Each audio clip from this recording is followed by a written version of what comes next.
Welcome back to Implicits. I'm Daniel, and in this video we'll start diving into an amazing power the implicits give us. We'll discuss about type classes.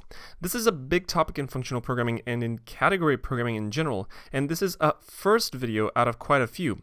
So arm yourself with some focus and commitment, and let's do this. Let's get back to our IDE, and in the part 4 implicits package, let's create a new Scala application. Let's call this type classes. Make this an object, of course, as usual, extends app. Now, if you remember the ordering trait from the previous video, that is called a type class, and the implicit orderings that we defined are type class instances. Now, a type class is a trait that takes a type and describes what operations can be applied to that type. Now, I know this is all very abstract, but the sole purpose of this video is to demystify the type class concept with lots of examples. So, let's imagine that we are the backend developers of a small social network, and we have decided to do server-side rendering for various elements on the page. So we have decided to implement a small trait. Let's call this HTML writable. This is a general trait for all the various data structures we can show. And let's say this trait has a small method called toHTML, which is a string, right? So all the classes that will implement this trait will have to implement a toHTML method. So let's say we have a case class for a user in our little network. Let's give this a name, an age, and an email, which is a type string. And this extends HTML writable. So of course it will need to override toHTML. And let's say we return an HTML like a div, something like that, with the name and the age, years old, and a small link equals email. And let's put this back, and let's close the imaginary div. So we have basically rendered a small user to an HTML by rendering a div and a small link. So when we say user with the name John, age 32, and say John at rockthejvm.com to HTML, then this is all well and good. This works, but it has two big disadvantages. One, this only works for the types we write. For any other types, like the Java standard dates or some other already implemented types in other libraries, we would need to write some conversions to other types, which are almost never pretty. So this is one big disadvantage. Second, this is also only one implementation out of quite a number. So if we say toHTML for a user when somebody's logged in or not, then we should probably display something different. So we would need to supply multiple implementations of either user or to the toHTML method. So this is only one code design, but it's not the best design. Another option would be to just use pattern matching.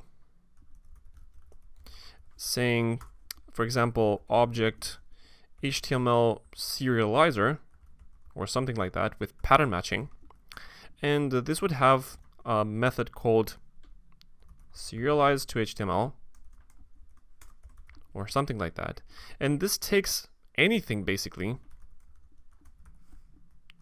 and this would pattern match, so value match, and here we would have the complete freedom to say case user with a name, age, and email to serialize something, so a div with whatever we want, a case with Java util date or something like that, where we would serialize the date as something different, and we could put in whatever cases we want here. So we do have the freedom to manipulate any data type that we have access to. So we've gained some benefits, but we've lost a few. So the disadvantages here is that, first of all, we lost the type safety, because the value here can be anything really. Secondly, we need to modify the code every time. So whenever we add a new data structure or something else that we want to render on the page, we would need to modify this code.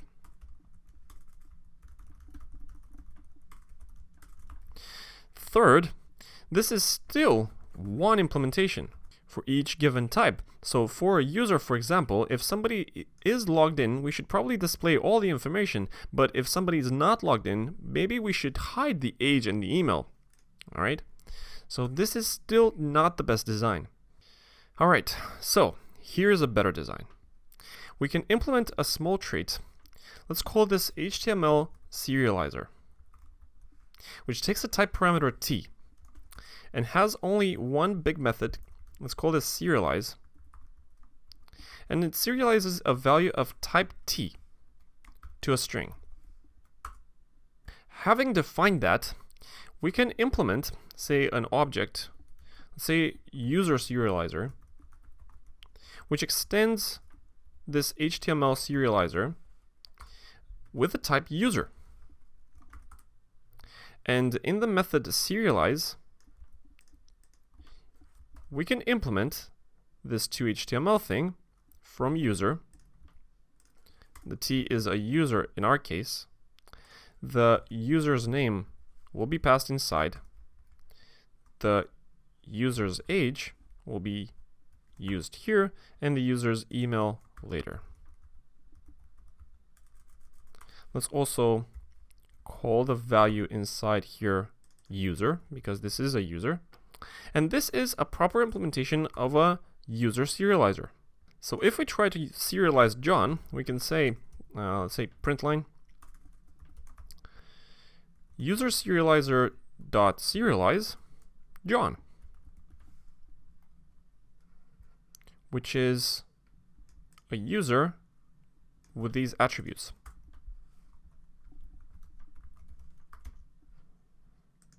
So if I run this, I should definitely not see an error, and that's because I've put in a date here as a case. So it just goes to show that this design is really not the best. So I'm just gonna remove it so that the compiler is happy. All right, so we received the string serializing John to HTML. Now, the nice part of this code design is that, one, we can define serializers for other types.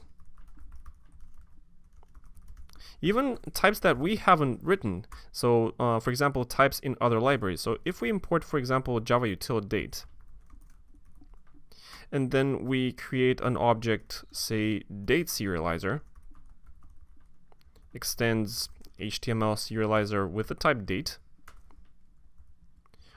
we can define the serialize method. And we can pass in a date, and we can say, for example, a div with the date to string. And we can close the imaginary div. All right, so we can define serializers for other types as well. Second advantage is that we can define multiple serializers for a certain type. So if, for example, we define an object saying partial user serializer, which extends HTML serializer with type user, and we can use this guy to serialize users for people that are not logged in to our small social network application. So we can say serializing a user just returns the user's name, and that should be it. So we can see how this code design gives us both benefits without losing type safety, because the HTML serializer can take any type parameter. Now, this HTML serializer thing is called a type class. A type class specifies a set of operations, in this case serialize, that can be applied to a given type. This is the type parameter that we use. So anyone who extends HTML serializer needs to provide this functionality, and all the implementers of a type class are called type class instances. Now, even though the type class instances are types themselves, such as user serializers, they're called instances because it doesn't make sense to instantiate them multiple times. That's why we often use singleton objects for them. Now, type classes are a notoriously abstract concept, so think of them this way. As a data type, a normal class describes a collection of methods and properties that something must have in order to belong to that specific type. So for example, if it is known for an object to be of type string, for example, this guy John, then it is known to support the, for example, length operation. Right? And the type checker for the compiler can use this information at compile time to find errors in the source code. This is a process called static type checking. A type class, as opposed to a normal class, lifts this same concept to a higher level, applying it to types. So it describes a collection of properties or of methods that a type must have in order to belong to that specific type class. So for example, if it is known that a type belongs to an ordering type class, ordering being the trait that we used in the previous video, then it is known that instances of that type have the ability to compare values and tell if one is less than another. In general, a type class looks like this. Looks like a trait. It's called my type class template with a type parameter. There's almost always a type parameter here, and a bunch of actions which do something on values of type t. And this will return something, for example, a string or some other type. Right? So this is a type class template. And all the implementers of this type class template need to supply an implementation for this action. So let's get a small taste of our own type class by implementing a small exercise. A common type class used in functional programming is the equality type class. So I want you to implement an equal type class, and I'm going to leave it at that has a method called equal that compares two values. Then I want you to also implement two instances of this equal type class that compare users by name and by both a name and email. All right, so pause the video and implement this real quick. This shouldn't be too hard. All right, so I hope you've done it. The trait equal here will take a type parameter t, and it will have a small method that compares two values of the same type t. And I'm simply going to call this method apply. That takes a value of type t and another value of type t, and this simply returns a boolean. All right? And as some type class instances here, we can say object name equality extends equal with user, in which the apply method returns a name equals b name. This is one. And the email thing, let's call this object full equality extends equal user, and the def apply inside is a name equals b name and a email equals b email.